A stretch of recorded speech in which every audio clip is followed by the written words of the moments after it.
नमस्कार और the deep dive में आपका स्वागत है। आज हमारे पास जो सोर्सेस का ढेर है वो हमें एक बहुत ही फैसिनेटिंग दुनिया में ले जाने वाला है। कहाँ पर? एक बच्चे के दिमाग में। कभी सोचा है कि एक छोटा बच्चा दुनिया को कैसे देखता है? वो सही गलत में फर्क करना कैसे सीखता है? क्या वो बस एक छोटा अडल्ट है जिसे कम बातें पता है, या उसका सोचने का पूरा ऑपरेटिंग सिस्टम ही अलग है? एग्जैक्टली यही सवाल सदियों से साइकोलॉजिस्ट्स को परेशान करते आए हैं। और आज हम तीन बड़े थिंकर्स जॉन पियाजे, लॉरेंस कोलबर्ग और लेव वाइगोत्स्की के दिए गए मैप्स को समझने की कोशिश करेंगे। हाँ, ये तीनों हमें एक ही बच्चे के विकास को मतलब तीन अलग अलग एंगल से दिखाते हैं। बिल्कुल। और हमारा मिशन ये है कि हम इन कॉम्प्लेक्स आइडियाज को एकदम आसान कॉन्वर्सेशनल इंग्लिश में अनपैक करें, ताकि हर कोई इसे समझ सके, चाहे कोई स्टूडेंट एग्जाम की तैयारी कर रहा हो या कोई पेरेंट अपने बच्चे को बेहतर समझना चाहता हो। ये चर्चा सबके लिए है। तो चलिए शुरू करते हैं। चलिए। सबसे पहले जीन पियाजे। हाँ। जब मैंने इनके बारे में पढ़ा तो मुझे लगा कि उनका मेन आइडिया ये है कि बच्चा एक छोटा साइंटिस्ट है। हाँ। जो अपनी लैबोरेटरी में अकेले एक्सपेरिमेंट्स कर रहा है। क्या बेहतरीन शुरुआत है। एग्जैक्टली यही पियाजे का कोर आइडिया है। वो कहते थे कि बच्चे पैसिव लर्नर्स नहीं हैं, जो बस जानकारी को सोखते रहते हैं। अच्छा। वो लिटिल साइंटिस्ट है जो एक्टिव रूप से अपने ज्ञान का निर्माण करते हैं। करके, खोज कर। हाँ, करके, खोज कर और अपने एनवायरनमेंट से भिड़ कर। उनके लिए सीखना रटना नहीं बल्कि समझना है, और ये समझ स्टेप बाय स्टेप आती है। ओके, तो इस कंस्ट्रक्शन प्रोसेस को समझने के लिए उनके कुछ टूल्स हैं, कुछ की कॉन्सेप्ट्स, जैसे स्कीमा। ये शब्द सुनने में बड़ा टेक्निकल लगता है पर है नहीं। इसे दिमाग का एक सॉफ्टवेयर या एक फोल्डर समझिए। एक फोल्डर? हाँ, बच्चे के दिमाग में हर चीज के लिए एक फोल्डर बना होता है, जिसे पियाजे ने स्कीमा कहा। मिसाल के तौर पर, एक बच्चे ने कुत्ता देखा, 4 पैर, 1 पूंछ, भौंकता है। तो उसके दिमाग में कुत्ता नाम का एक फोल्डर, एक स्कीमा तैयार हो गया। अच्छा, तो अब जब वो कोई और 4 पैरों वाला जानवर देखेगा, जैसे बिल्ली, तो क्या करेगा? यहीं पर पियाजे के 2 और जबरदस्त आइडियाज आते हैं। पहला है असिमिलेशन। एसिमिलेशन। बच्चा उस बिल्ली को देखेगा और उसे अपने पुराने कुत्ते वाले फोल्डर में डालने की कोशिश करेगा। वो शायद उसे कुत्ता ही बुलाएगा। अच्छा। ये है असिमिलेशन। नई जानकारी को पुराने सॉफ्टवेयर से चलाने की कोशिश करना। लेकिन बिल्ली तो भौंकती नहीं, वो म्याऊं करती है। तो वो फाइल यानी बिल्ली कुत्ते वाले फोल्डर में फिट नहीं होगी। तब क्या होगा? तब होगा दूसरा प्रोसेस, जिसे कहते हैं अकोमोडेशन। अकोमोडेशन, ठीक है। ये वो अरे नहीं वाला मोमेंट है, जब बच्चे को एहसास होता है कि पुरानी फाइल करप्ट हो रही है, तो उसे अपना सॉफ्टवेयर अपडेट करना पड़ता है। तो वो एक नया फोल्डर बनाएगा? बिल्कुल। वो कुत्ता फोल्डर के बगल में एक नया फोल्डर बनाएगा, बिल्ली। अपने सोचने के तरीके में ये बदलाव लाना ही अकोमोडेशन है। वाओ। तो असिमिलेशन मतलब कंफर्ट जोन में रहना, और अकोमोडेशन मतलब दिमाग को स्ट्रेच करना, चैलेंज करना। एग्जैक्टली। सही पकड़ा। ये तो सिर्फ बच्चों पर ही नहीं, हम सब पर लागू होता है। और इन दोनों के बीच बैलेंस को उन्होंने इक्विलिब्रियम कहा, राइट? बिल्कुल सही। जब दुनिया वैसी दिखती है जैसा हमारा मेंटल मॉडल है। और पियाजे कहते हैं कि बच्चे का पूरा कॉग्निटिव डेवलपमेंट इसी साइकिल पर चलता है। इक्विलिब्रियम, फिर डिसइक्विलिब्रियम। हाँ, और फिर असिमिलेशन और अकोमोडेशन से वापस इक्विलिब्रियम। और ये साइकिल उसे विकास के 4 स्टेजेस से होकर ले जाता है। ये स्टेजेस तो बहुत फेमस हैं। चलिए इन पर बात करते हैं।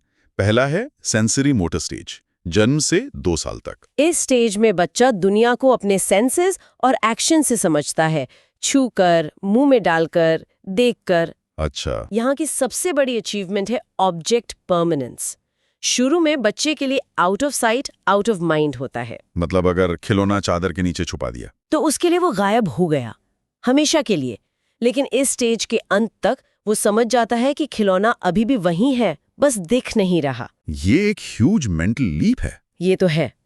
इसके बाद आता है प्री ऑपरेशनल स्टेज, 2 से 7 साल तक। यहाँ चीजें और भी दिलचस्प हो जाती हैं। इस स्टेज की सबसे बड़ी बात है ईगोसेंट्रिज्म। ईगोसेंट्रिज्म। इसका मतलब ये नहीं कि बच्चा सेल्फिश है, बल्कि उसे लगता है कि उसका टीवी शो पूरी दुनिया देख रही है। हाँ, अच्छा। वो लिटरली ये नहीं समझ सकता कि माँ जो दूसरे कमरे में है उसे वो कार्टून नहीं दिख रहा जो उसे दिख रहा है। उसकी रियलिटी ही उसकी अपनी पर्सपेक्टिव है।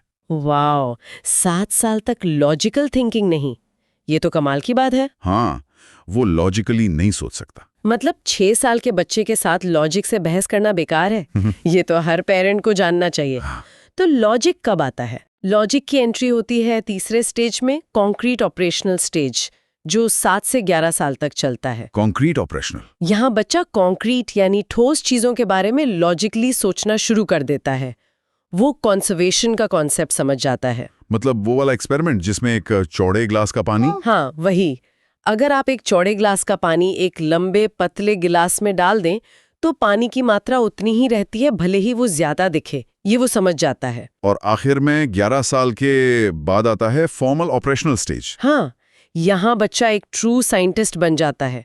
वो एब्स्ट्रैक्टली सोच सकता है, बिना किसी ठोस चीज के। जैसे अलजेब्रा में। बिल्कुल।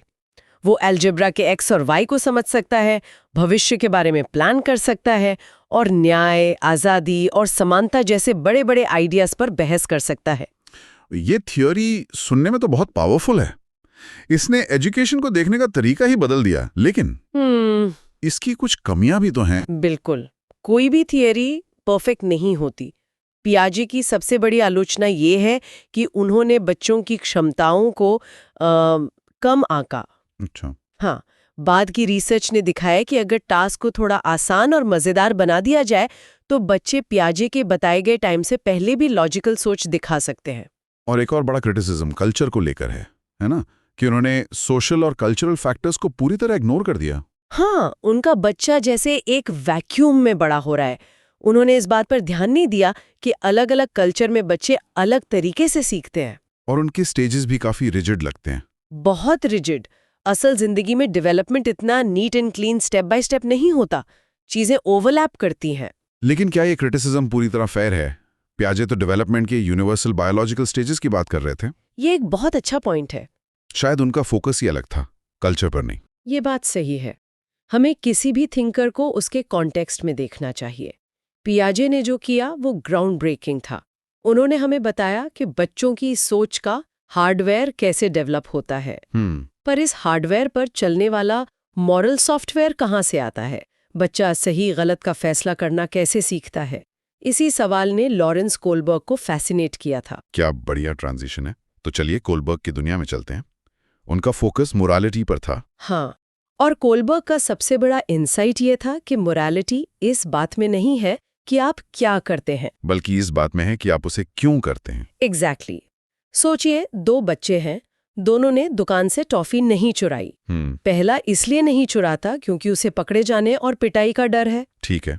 दूसरा इसलिए नहीं चुराता क्योंकि उसे लगता है कि चोरी करना दुकानदार के साथ गलत है, उसे दुख होगा। बिहेवियर एक है, पर अंदर की मॉरल रीजनिंग में जमीन आसमान का फर्क है। और इसी रीजनिंग की डेवलपमेंट को समझने के लिए उन्होंने भी कुछ लेवल्स और स्टेजेस दिए। हाँ, 3 लेवल्स और हर लेवल में 2 स्टेजेस। पहला लेवल है प्री कन्वेंशनल। यहाँ बच्चा मैं के बारे में सोचता है। Self interest. हाँ, सही गलत का मतलब है सजा या इनाम। स्टेज 1 है ओबीडियंस एंड पनिशमेंट। मैं ये नहीं करूंगा वरना मार पड़ेगी। और स्टेज 2? स्टेज 2 है इंस्ट्रूमेंटल पर्पस, या कहिए गिव एंड टेक। तुम मेरी पीठ खुजाओ, मैं तुम्हारी खुजाऊंगा। यहाँ मोरालिटी का मतलब है अपना फायदा। मैं तुम्हारे लिए ये करूंगा अगर तुम मेरे लिए वो करो। ये तो बहुत ट्रांजैक्शनल है। इसके बाद क्या होता है? इसके बाद आता है कन्वेंशनल लेवल। यहाँ फोकस मैं से हटकर हम यानी सोसाइटी पर आ जाता है। अच्छा। बच्चा सामाजिक नियमों और एक्सपेक्टेशंस को फॉलो करना चाहता है। स्टेज 3 है good boy good girl orientation. ये मम्मी खुश हो जाएंगी वाला स्टेज है। बिल्कुल। बच्चा अच्छा व्यवहार इसलिए करता है ताकि लोग उसे अच्छा कहें, उसकी तारीफ करें। अप्रूवल ही यहाँ करेंसी है। ये स्टेज तो हम बड़ों में भी खूब देखते हैं। और स्टेज 4? स्टेज 4 है लॉ एंड ऑर्डर। यहाँ मोरालिटी का मतलब है समाज के कानून का पालन करना ताकि सिस्टम बना रहे। चोरी करना गलत है क्योंकि ये कानून के खिलाफ है। यहाँ व्यक्ति नियमों पर सवाल नहीं उठाता। नहीं, बस उन्हें फॉलो करता है। ज्यादातर लोग इसी लेवल पर ऑपरेट करते हैं। तो फिर सबसे ऊंचा लेवल कौन सा है? वो है पोस्ट कन्वेंशनल लेवल, जहाँ बहुत कम लोग पहुंच पाते हैं। अच्छा। हाँ, यहाँ व्यक्ति समझता है कि कानून समाज की भलाई के लिए बने हैं और अगर कोई कानून अनजस्ट है तो उसे बदला जा सकता है। स्टेज 5 है सोशल कॉन्ट्रैक्ट। और आखिरी स्टेज? आखिरी स्टेज 6 है यूनिवर्सल एथिकल प्रिंसिपल्स।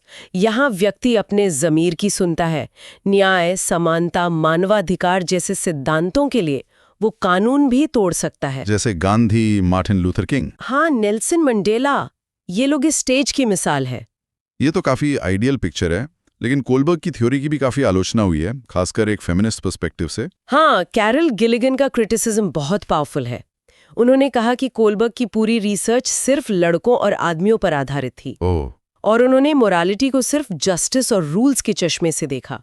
गिलिगन का कहना था कि महिलाएं मोरालिटी को केयर और रिलेशनशिप्स के पर्सपेक्टिव से भी देखती हैं। मतलब उनके लिए नैतिक फैसला सिर्फ ये नहीं होता कि क्या सही है, बल्कि ये भी होता है कि किससे किसी को चोट नहीं पहुंचेगी। तो आप कह रही हैं कि कोलबर्ग का पूरा मॉडल ही जेंडर बायस्ड हो सकता है। ये तो एक बहुत बड़ा ब्लाइंड स्पॉट है। बिल्कुल।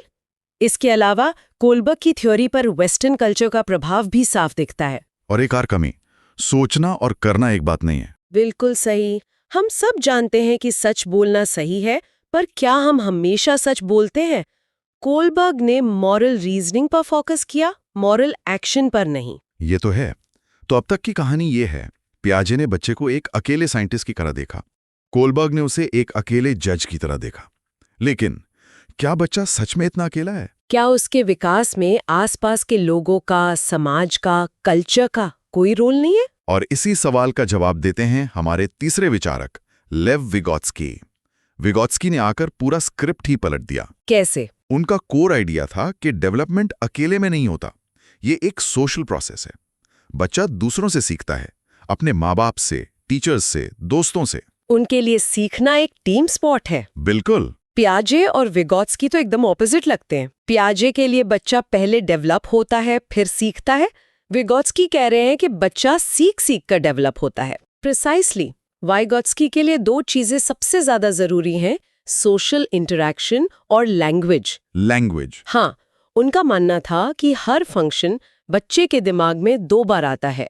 पहले सोशल लेवल पे, लोगों के बीच, और फिर इंडिविजुअल लेवल पे, बच्चे के अंदर। अच्छा। और इस प्रोसेस में सबसे पावरफुल टूल है भाषा।